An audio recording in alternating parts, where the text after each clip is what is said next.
DWS do obot DWS for no appointment letter ni no appointment letter ya ko may ase boro kam thai Mungkin tabu kaya tamang kaya por ni appointment letter bukre ike tin oro rang busen thai tin blok rang sen thai kai executive engineer ni tin oro fan page DWS tin oro fan page thai por ni approve list thai tu to proposal to rol ka por ni appointment ni no boro ni asa jara boro beton le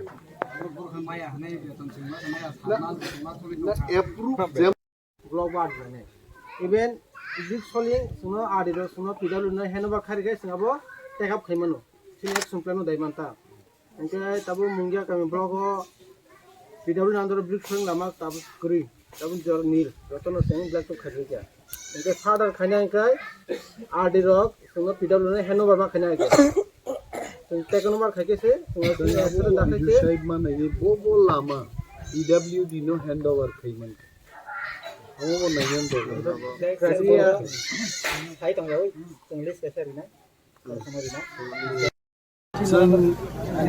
administrative camp here, Chini Pidu Shaib Tongo, DCM, Unyan Babu Tongo.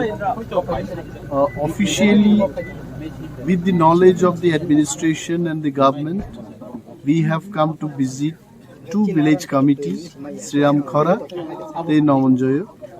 Line department needs any engineers, roads and bridges, DWS, power department, and also from rural development department. They have come. We have heard the requirement from the people of these 2 village committees. Oro bo road dangnai, boro DWS ni machine rokcholia, and both the sides, villagers and the officials, we are satisfied with the discussion. Bobo work Klaijagnai, they are also very clear. Villagers are also very clear. Tamu borong nangnai. So amicably, this all work will be completed in the next 1 month, 2 months of time. Jakhana fund will inform the government, the concerned department, BDO as well as the officers concerned. They will initiate the file. I as a leader of the opposition also will look into the matter and interact with the concerned ministries, and we'll get the fund, we'll get the work done. So tinini ahai omo process choli tongnai jonogon bagin joton phayo officers, politicians, everyone came together to work so that the state can go ahead with development work. Thank you.